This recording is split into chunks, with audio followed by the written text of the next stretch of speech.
So, welcome to the Secure Dynamics TechCast. With me, I have Samara Williams, who is Manager Threat Operations at Cardinal Health. Welcome, Samara.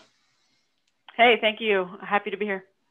So, I'm going to kind of walk down memory lane and recount how you and I connected.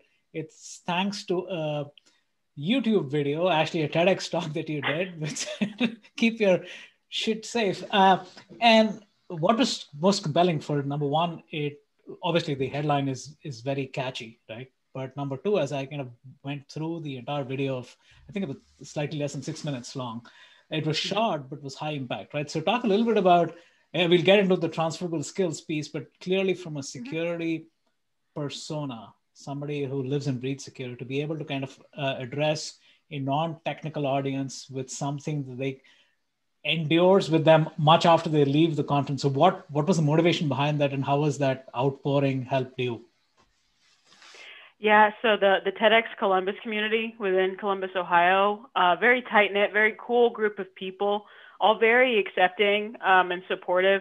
I had a sponsor of mine who asked me if I wanted to basically tell a non-tech audience in 5 minutes what they needed to know about cybersecurity.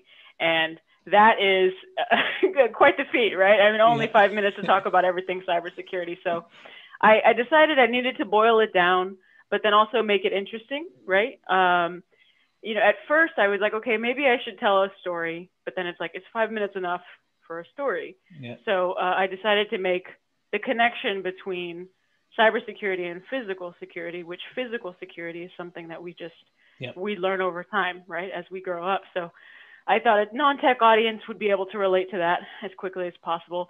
And as far as the cursing goes, um, that was primarily, I wasn't even thinking about a catchy title. That was for my own comfort. Uh-huh. As soon as I said, keep your shit safe and the crowd starts laughing, I immediately got relaxed, right? Yeah. Yeah. So that initial connection really helped me get through the rest of the talk. So that leads into the primary topic of discussion, which is Mhm. in cybersecurity, how do you kind of build transferable skills? So I'm looking at you, and I've looked at some of your posts since then. Is you've pushed the comfort zone way beyond, and you keep looking back saying, if I can do a TEDx talk, I can do this too, right? So lots of times, I mean, whether it's media driven, whether it's the system we live in, I mean, it's about a hoodie, the attacker is in the basement, and then you have these nice panels of the SOC operation center. But that's not reality. Reality, like you said, is to be able to engage with the audience, and the audience could be a non-tech audience, like the TED talk that you did, or in the workplace, it is your colleagues, right? It is lines of businesses, and obviously you're in medical, so obviously it involves things like HIPAA and beyond. So talk a Right. little bit about what are those skills that you, now that you've been in this, and you're an up and comer as well. So what have you seen? What are the myths that exist today, which have some of which have been busted, but what are the others that you feel are not talked about but are essential for effective cybersecurity today? Yeah, I think the big sort of trending topic, and as it should be, is diversity within cybersecurity, right?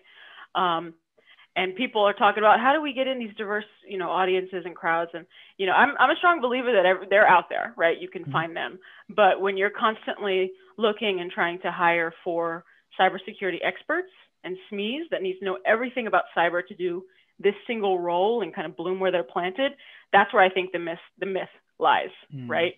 mm, That's where those transferable skills come in. So getting into cyber, but then also building those up once you're in that role. So some of my some of the best people I've ever worked with were incredibly good at collaborating with mm, a wide variety of people, had a good historical knowledge of the company that they worked in as well, understanding the business side, understanding what's important to leadership, um, and then also being able to communicate very technical details to non-technical audiences. That that is one of the skills that if you have that coming in, man, you know what I mean. But that's definitely one of those where you have when you're in and you maybe aren't as comfortable being able to build that up.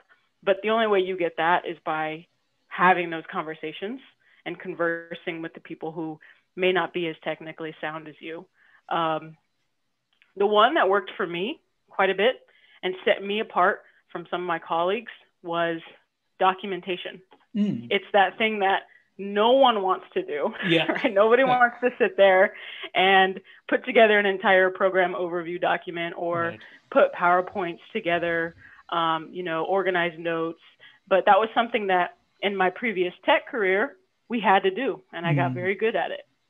So I brought that into the cyber side, was able to tell stories, for example, for incident response playbooks, being able to diagram those out and then document them further.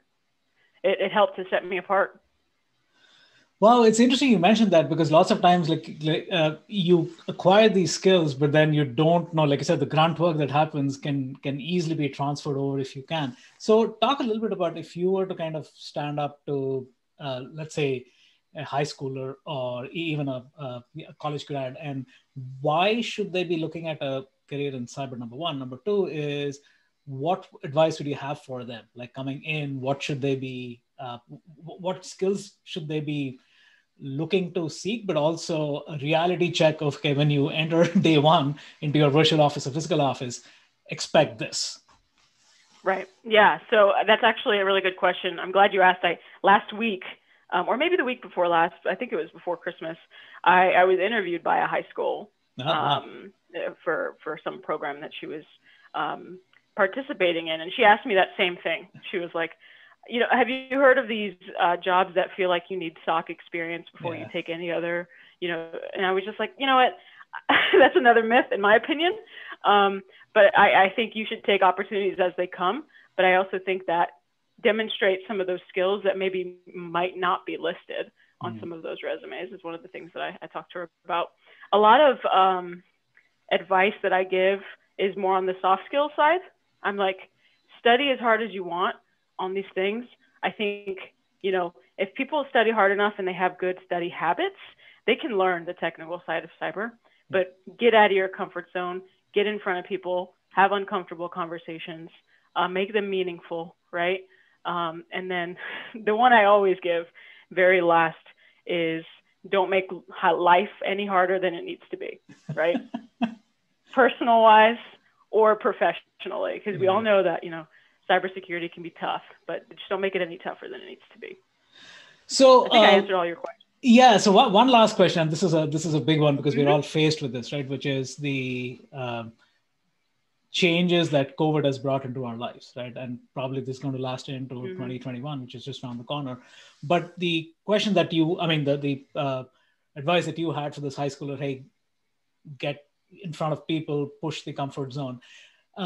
How does that translate into a virtual world right now, right? Where people have Zoom fatigue and you can video DM is all the rage because you're trying to rise above the noise. But, and again, RSA is virtual.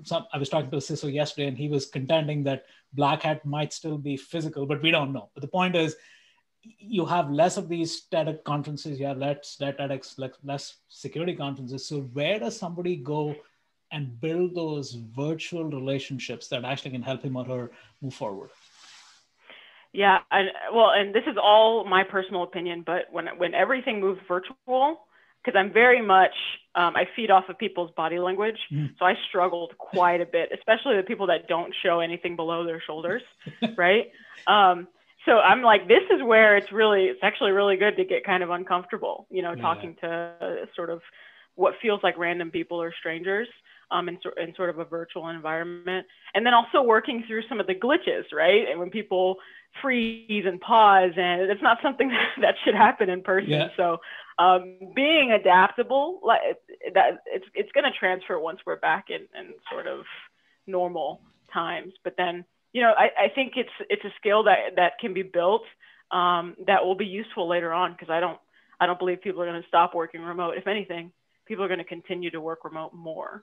So when we have these virtual conferences or conferences that even start going hybrid, if they have, I know some of them are having like meeting rooms where you can network and stuff. And I mean, I can't think of anything more awkward, but you You just got to put yourself in those situations, and usually it'll work out. Yeah. Or go with a buddy. Yeah, no, it's great. I mean, I have the same issues, right? Hey, you want to go into this virtual meeting room with 3 people? It's like, yeah, but I can't see them. I don't know who they are. But you're right. I think you have to get over that discomfort and saying, hey, this is how life is going to be. And so again, I lied. One more question, right? So if you look at 2021, right? Again, since you're in Cardinal Health, I'm asking the question, particularly focused on the healthcare vertical, is everybody is doing virtual doctor visits, right? And I even heard of a virtual chiropractor, even though I don't know how that works. But the point is, there's so much more data that was collected in 2020, and there's probably 10x or 100x times more that's going to be collected in 2021. Have the regulations kept up, or is it the onus of the healthcare facility, the healthcare organization to actually step up and say, okay, HIPAA is HIPAA, and then there's obviously other regulations go along with that, but we are in a different realm right now. And so is it, or do you think the regulations are strong enough that as long as somebody adheres to that, he or she should be okay? Yeah, that's a really tough question. I don't necessarily do a lot of research in that area or keep up with it, but I tend, and this is my opinion, but I tend to, there are a lot of web apps and companies that have now spun this up, right, to make it kind of possible for people to do these telehealth things.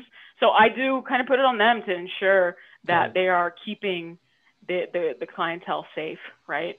And then also when you have these companies, hospital systems, whatever, who are using these applications, hopefully, and I say hopefully because hopefully they have a good vendor management, third-party risk process where they're evaluating these. But it's hard to tell. I've personally been going to the doctor in person because the telehealth one is I said before I can't think of anything more awkward, but that has got to be more awkward. Telehealth. So I have I've gone a couple of times in person instead. So cool. Again, thanks for your time, Samara, and looking forward to future conversations. Yeah, absolutely. Thanks for having me.